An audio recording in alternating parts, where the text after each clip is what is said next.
കർത്താവായ യേശുക്രിസ്തുവിന്റെ പരിശുദ്ധമായ നാമത്തിൽ എല്ലാ പ്രിയപ്പെട്ടവർക്കും എൻ്റെ സ്നേഹവന്ദനങ്ങളെ അറിയിക്കുന്നു. മോർണിംഗ് ഡ്യൂവിലേക്ക് ഏവർക്കും സ്വാഗതം.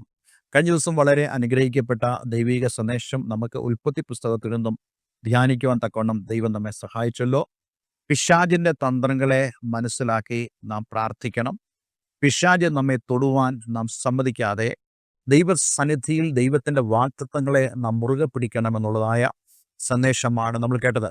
ഇത് നമ്മൾ ചിന്തിക്കുന്നത് ഏശാവിൻ്റെയും യാക്കോബിൻ്റെയും ജീവിതത്തിൽ നടന്നതായ വളരെ പ്രധാനപ്പെട്ടതായ സംഭവം, അവരുടെ ഭാവിയെ തന്നെ നിർണയിക്കുന്ന വളരെ പ്രധാനപ്പെട്ട സംഭവം. നാം മനസ്സിലാക്കി ഏശാവ് മൂത്ത മകനായി ജനിച്ചതുകൊണ്ട് ജ്യേഷ്ഠാവകാശം അവനുള്ളതാണ്. എന്നാൽ യാക്കോബിന് ജ്യേഷ്ഠാവകാശമില്ല. യാക്കോബിനെ കുറിച്ചുള്ള ദൈവിക നിർണയത്തിൻ്റെ ഭാഗമായിട്ടായിരുന്നു ദൈവത്തിൻ്റെ പദ്ധതി എന്ന് പറയുന്നത്. ഞാൻ ഒരു കാര്യം കൂടെ പറഞ്ഞിട്ട് മുന്നോട്ട് പോകാൻ ആഗ്രഹിക്കുന്നു. ഈ ദൈവിക നിർണയം എന്ന് പറയുന്നത് ദൈവത്തിൻ്റെ മുൻ തീരുമാനങ്ങളല്ല, മറിച്ച് ഒരു വ്യക്തി അവൻ എങ്ങനെയായിത്തീരും എന്നുള്ളതായ ദൈവത്തിൻ്റെ മുൻ കാഴ്ചപ്പാടാണ്. നമുക്കറിയാം, നമ്മുടെ മക്കൾ അവരെന്തായി തീരുമെന്ന് നമുക്കറിയില്ല. അതുകൊണ്ട് തന്നെ നമ്മൾ അവരെക്കുറിച്ച് വളരെ ആങ്ഷ്യസ് ആണ്, വളരെ ഉത്കണ്ഠയുള്ളവരാണ്. നമ്മൾ അവർക്ക് വേണ്ടി ധാരാളം കാര്യങ്ങൾ ചെയ്യുന്നു. കാരണം നമുക്കറിയില്ല അവരെന്തായിത്തീരുമെന്ന്. പക്ഷെ നമ്മുടെ ഹൃദയത്തിൽ ചില ആഗ്രഹങ്ങളുണ്ട്. പക്ഷെ ദൈവം ഒരു വ്യക്തിയുടെ മുഴുവൻ അവസ്ഥയും അവൻ്റെ മരണം വരെയുള്ള അവസ്ഥകളെ ദൈവം മുൻ നിർണയിക്കുന്നതായ അല്ലെങ്കിൽ മുൻകൂട്ടി കാണുന്നവനാണ് ദൈവം. അതുകൊണ്ട് തന്നെ ദൈവത്തിനറിയാം ഈ ഏശാവ് തൻ്റെ ജ്യേഷ്ഠാവകാശത്തെ അലക്ഷ്യമാക്കുമെന്നും യാക്കോബിന്റെ ജീവിതത്തിൽ കടന്നു വരാൻ പോകുന്ന അവൻ്റെതായിട്ടുള്ള ചില കൗശലങ്ങളും എല്ലാം ദൈവത്തിനറിയാം. പക്ഷെ എങ്കിലും യാക്കോബ് ദൈവത്തിൽ ആശ്രയിക്കുമെന്നും ദൈവത്തെ താൻ ശരണമാക്കുമെന്നും ദൈവത്തിനറിയാം. അതുകൊണ്ട് തന്നെ ദൈവത്തിൻ്റെ ഈ മുൻനിർണയങ്ങളൊന്നും ദൈവം നമ്മുടെ ജീവിതത്തിൽ കാണിക്കുന്ന പക്ഷപാതമല്ല, മറിച്ച് വസ്തുതകളാണ്. നമ്മുടെ കരങ്ങളിലാണ്, അല്ലെങ്കിൽ നമ്മുടെ നാവില്, നമ്മുടെ ജീവിതത്തിലാണ് നമ്മുടെ ജീവനും മരണവും ഇരിക്കുന്നത്. നമുക്ക് തീരുമാനിക്കാം നമ്മൾ ആരായി തീരണമെന്നുള്ളത്. നമുക്ക് തീരുമാനിക്കാം നാം എന്തായി തീരണമെന്നുള്ളത്. അതിനുവേണ്ടി നാം ചെയ്യേണ്ട കാര്യം ദൈവത്തിൻ്റെ സന്നിധിയിൽ കടന്നു വന്ന് നാം നമ്മെ തന്നെ സമർപ്പിക്കുകയും ദൈവം നമുക്ക് തരുന്നതായ ആ രൂപാന്തരത്തിന് വേണ്ടി നാം കാത്തിരിക്കുകയും ചെയ്യുക എന്നുള്ളതാണ്. അതുകൊണ്ട് തന്നെ നമ്മുടെ ജീവിതത്തിൻ്റെ മുന്നോട്ടുള്ള വഴികളിൽ സംഭവിക്കാവുന്ന എല്ലാവിധമായ അനർത്ഥങ്ങളിൽ നിന്നും ദൈവം നമ്മെ വിടുവിപ്പാനിടയായിത്തീരും. അതിനർത്ഥം നമ്മുടെ ഭാവിയെ തീരുമാനിക്കുന്നത് നാം തന്നെയാണ്. നമ്മുടെ മുന്നോട്ടുള്ള കാര്യങ്ങളെ ചെയ്യുന്നത് നമ്മൾ തന്നെയാണ്. പക്ഷേ ദൈവത്തിൻ്റെ മുൻനിർണയം അതിൽ വളരെ പ്രധാനപ്പെട്ടതാണ്. പക്ഷേ ആ ദൈവത്തിൻ്റെ മുൻനിർണയങ്ങളൊന്നും നമ്മളെ ബാധിക്കുകയില്ല. നാം എന്ത് ചെയ്യണം? ദൈവത്തിൻ്റെ വചനം നമ്മോട് പറയുന്ന പോലെ നാം ജീവിക്കാമെങ്കിൽ നമ്മുടെ ജീവിതം വളരെ അനുഗ്രഹപ്രദമായി തീരുവാനിടയായിത്തീരും. അതുകൊണ്ടാണ് ദൈവം നമ്മോട് സംസാരിക്കുന്നത്. ദൈവത്തിന് നമ്മെക്കുറിച്ചുള്ള തൻ്റെ മുൻനിർണയങ്ങളിൽ ദൈവത്തിന് നമ്മളെ അറിയാം. അതുകൊണ്ടാണ് ദൈവം നമ്മെ വിടുവിപ്പാൻ ആഗ്രഹിക്കുന്നത്, നമ്മളെ രക്ഷിക്കുവാൻ ആഗ്രഹിക്കുന്നത്. അതിനുവേണ്ടി ആരാണോ ദൈവസ്ഥാനത്തിലേക്ക് കടന്നു വരുന്നത് അവരെ ദൈവം തീർച്ചയായിട്ടും രൂപാന്തരപ്പെടുത്തുവാനിടയായിത്തീരും. ഈ യാക്കോബും ഈ ഏശാവിനെ കുറിച്ചുള്ള ദൈവിക മുൻനിർണയങ്ങൾ നമുക്കറിയാം. എന്നാൽ ഇവരുടെ ജീവിതത്തിൽ നടക്കുന്ന ഈ സംഭവം എന്താണ്? ഈ സംഭവം 29-ാമത്തെ വാക്യം നമ്മൾ വായിക്കുന്നു. ഒരിക്കൽ യാക്കോബ് ഒരു പായസം വെച്ചു. ഏശാവ് വെളിം പ്രദേശത്തു നിന്ന് വന്നു. അവൻ നന്നായി ക്ഷീണിച്ചിരുന്നു. ഏശാവ് യാക്കോബിനോട്, ആ ചുവന്ന പായസം കുറെ എനിക്ക് തരണം, ഞാൻ നന്നായി ക്ഷീണിച്ചിരിക്കുന്നു എന്ന് പറഞ്ഞു. അതുകൊണ്ട് അവന് ഏതോ ചുവന്നവൻ എന്ന് പേരായി. പിന്നീട് ഏശാവിൻ്റെ സന്തതി പരമ്പരകളെ വിളിക്കുന്നെല്ലാം ഏദോമ്യർ എന്ന, ഏദോം എന്ന് പറയുന്ന ഒരു ദേശം തന്നെ ഈ ഏശാവിൻ്റെ മക്കൾ വസിച്ചിരുന്ന ദേശത്തിന് പേരായി എന്നും നമുക്ക് വിശുദ്ധ വേദപുസ്തകത്തിൽ കാണുവാൻ കഴിയുന്നുണ്ട്. ഈ ചുവന്ന പായസം കണ്ടപ്പോൾ നമുക്കറിയാം അവൻ്റെ ശരീരം ചുവന്നിരിക്കുന്നതായ ശരീരമാണ്. അതുകൊണ്ട് തന്നെ ഒരു പക്ഷേ ഇവന് ഈ ചുവന്ന പായസത്തോടൊരു അട്രാക്ഷൻ തോന്നിക്കാണും. കൺമോഹം, ജഡമോഹം, ജീവനത്തിൻ്റെ പ്രതാപം എന്നല്ലേ നമ്മൾ വായിക്കുന്നത്, കാണുന്നത്. ഏദൻ തോട്ടത്തിലും ഈ കൺമോഹമാണ് പ്രശ്നമുണ്ടാക്കിയത്. ഇവിടെ ഏശാവ് പറയുന്നു യാക്കോബിനോട്, നീ ആ ചുവന്ന പായസം കുറെ എനിക്ക് തരണം, ഞാൻ നന്നാ ക്ഷീണിച്ചിരിക്കുന്നു. പക്ഷെ ഇവിടെ യാക്കോബ് എന്താണ് ചെയ്തത്? 31-ാമത്തെ വാക്യത്തിൽ നമ്മൾ ഇങ്ങനെ വായിക്കുന്നു, നിന്റെ ജ്യേഷ്ഠാവകാശം ഇന്ന് എനിക്ക് വിൽക്കുക എന്ന് യാക്കോബ് പറഞ്ഞു. ഒരു പായസത്തിന് വേണ്ടി ജ്യേഷ്ഠാവകാശം ചോദിക്കുന്ന യാക്കോബിൻ്റെ ഒരു സ്വഭാവം എന്താണെന്നുള്ളത് നമുക്ക് കാണാൻ കഴിയുന്നുണ്ട്. അവൻ ഉപായിയാണ്.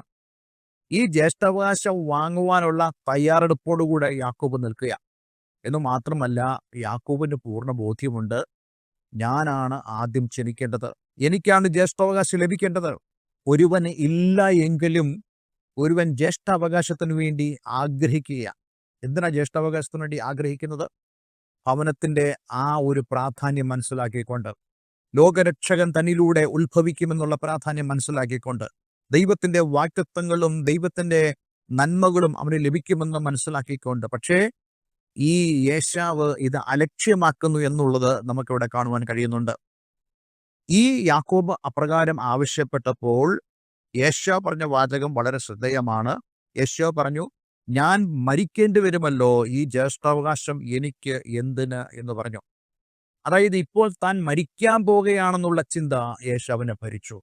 തനിക്ക് മുമ്പോട്ടൊരു ജീവിതം ഉണ്ട് എന്ന് പോലും സംശയിക്കുന്നവനായ ഒരു യേശാവ്, ദൈവത്തിന്റെ വാഗ്ദത്തങ്ങളെ അവിശ്വസിക്കുന്നവനായ യേശാവ്.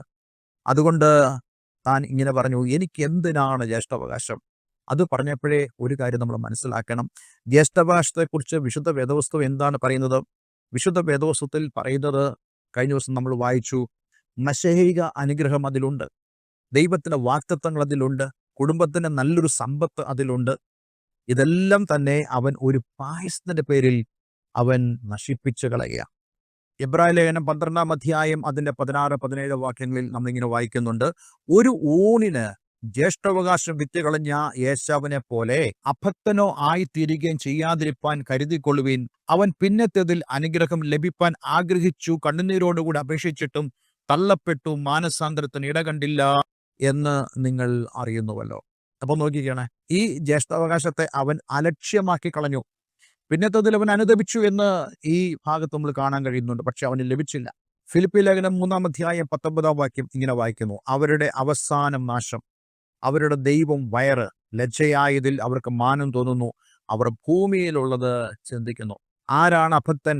അഭക്തൻ ആരാണെന്ന് ഇവിടെ പറയുന്നു, വയറ് ദൈവമായിരിക്കുന്നവർ, ലജ്ജയായതിൽ മാനം തോന്നുന്നതായ ആളുകൾ, അതുപോലെ ഭൂമിയിലുള്ളത് എപ്പോഴും ചിന്തിക്കുന്നവർ, ഇവരാണ് അഭക്തർ എന്ന് പറയുന്നത്. യേശാവ് ഒരു അഭക്തനായിരുന്നു, പക്ഷെ യാക്കോബ് നേരെ തിരിച്ച് ഒരു ഭക്തനായിരുന്നു. ഈ ജ്യേഷ്ഠാവകാശം ദൈവം എനിക്ക് നൽകുന്നതാണെന്നുള്ള ചിന്ത യാക്കോബിനെ ഭരിച്ചു. അതുകൊണ്ട് തന്നെ ഈ യാക്കോബ് ജ്യേഷ്ഠാവകാശം ഇവിടെ കൈവശമാക്കുകയാണ്. യേശാവ് സത്യം ചെയ്ത് ജ്യേഷ്ഠാവകാശം അവൻ ഓഫർ ചെയ്തപ്പോൾ അവൻ വളരെ രുചികരമായ ഈ ചുവന്ന പായസം കുടിച്ചു. അങ്ങനെ യാക്കോബ് യേശാവിന് അപ്പവും പയറും കൊണ്ടുള്ള പായസം കൊടുത്തു. അവൻ ഭക്ഷിച്ച് പാനം ചെയ്ത് എഴുന്നേറ്റ് പോയി. ഇങ്ങനെ യേശാവ് ജ്യേഷ്ഠാവകാശത്തെ അലക്ഷ്യമാക്കി കളഞ്ഞു. ഈ അലക്ഷ്യമാക്കി കളഞ്ഞു എന്നുള്ളതിൻ്റെ അർത്ഥം അവൻ അവജ്ഞയോടുകൂടെ ഈ ദൈവിക അനുഗ്രഹത്തെ കണ്ടു എന്നുള്ളതാണ്. ഇന്നും അനേക ആളുകൾ ദൈവത്തെയും ദൈവവചനത്തെയും അവജ്ഞയോടുകൂടെ കാണുന്ന ആളുകളുണ്ട്. അവരുടെ ജീവിതത്തിൽ സംഭവിക്കുന്ന നാശം അവർ അറിയുന്നില്ല. ആ അവജ്ഞയോടുകൂടെ അവർ കാണുമ്പോൾ തന്നെ അവർ ചിന്തിക്കുന്നത്, ഈ പായസമാണ് എല്ലാറ്റിനും നല്ലത്, ഈ ലോകം തരുന്ന സുഖങ്ങളാണ് ഏറ്റവും നല്ലത്, ഈ ലോകം തരുന്ന നന്മകളാണ്, ഈ ലോകത്തിന്റെ ആഡംബരമാണ് ഏറ്റവും നല്ലതെന്ന് കണ്ടുകൊണ്ട് ദൈവം തരുന്നതായ നന്മയെ അവജ്ഞയോടുകൂടെ കാണുന്നു. ഇന്നെ കേൾക്കുന്ന ആരെങ്കിലും അപ്രകാരമുള്ള അനുഭവത്തിലുള്ളവരാണോ? നിങ്ങൾ മടങ്ങി വരണം. ദൈവത്തിന് നിങ്ങളെക്കുറിച്ചൊരു ഉദ്ദേശമുണ്ട്. നിങ്ങളുടെ ജീവിതം മുമ്പോട്ട് എങ്ങനെയാണോ പിശാച് പ്ലാൻ ചെയ്തിരിക്കുന്നത്, അതിൽ നിന്നും നിങ്ങളെ മാറ്റി നിങ്ങളെ ദൈവം ഒരുക്കുന്ന നന്മയിലേക്ക്, ദൈവം ഒരുക്കുന്ന ആ നിത്യഭാവിയിലേക്ക് കൊണ്ടുവരുവാൻ ദൈവത്തിന് ഉദ്ദേശമുണ്ട്. അതിനുവേണ്ടി നമ്മെ ഒന്ന് സമർപ്പിക്കാൻ കഴിയുമോ? ഇന്ന് നമുക്ക് ഒരു നിമിഷം പ്രാർത്ഥിക്കാം. സ്വർഗീയ പിതാവേ, നിങ്ങളെ കേൾപ്പിച്ച വളരെ മനോഹരമായ സന്ദേശത്തിനായി സ്തോത്രം. ഞങ്ങളുടെയൊക്കെ ജീവിതത്തിൽ നടക്കുന്നതായ ചില കാര്യങ്ങളാണ് ഈ രണ്ട് സഹോദരന്മാരുടെ ജീവിതത്തിൽ ഇന്ന് ഞങ്ങൾ കേൾക്കുവാനും പഠിക്കുവാനും കഴിഞ്ഞത്. പലപ്പോഴും ദൈവത്തിൻ്റെ വചനത്തെയും ദൈവത്തിൻ്റെ വാഗ്ദത്തങ്ങളെയും വേണ്ടവണ്ണം പരിഗണിക്കാതെ അവജ്ഞയോടുകൂടെ കണ്ട് ലോകത്തിലുള്ള സുഖസൗകര്യങ്ങളുടെ പുറകെ ഞങ്ങൾ കടന്നു പോകുമ്പോൾ ഞങ്ങൾക്ക് വരുന്ന നാശം എത്ര വലുതാണെന്ന് ഞങ്ങൾ മനസ്സിലാക്കുന്നു. ഞങ്ങൾ പിശാചിൻ്റെ വഴിയിലൂടെയാണ് സഞ്ചരിക്കുന്നതെന്ന് ഞങ്ങൾ മനസ്സിലാക്കുന്നു. കർത്താവെ, ഇന്ന് ഞങ്ങൾ പ്രാർത്ഥിക്കുമ്പോൾ ദൈവത്തിൻ്റെ ആ നന്മകളിലേക്ക്, ദൈവം ഒരുക്കുന്ന വഴികളിലേക്ക് ഞങ്ങൾക്ക് പ്രവേശിപ്പാൻ ഞങ്ങളെ സഹായിക്കണമേ. പ്രാർത്ഥന കേട്ടതിനായി നന്ദി. യേശുക്രിസ്തുവിൻ നാമത്തിൽ തന്നെ. ആമേൻ, ആമേൻ. ഇന്നത്തെ വചനം നിങ്ങളുടെ ജീവിതത്തിൽ വളരെ അനുഗ്രഹപ്രദമായി തീർന്നു ഞാൻ വിശ്വസിക്കുന്നു. ഈ സ്ക്രീനിൽ കാണുന്ന ഫോൺ നമ്പറിൽ ഞങ്ങളെ വിളിക്കുക. എല്ലാവരും അനുഗ്രഹിക്കട്ടെ. Have A nice day. God bless you all.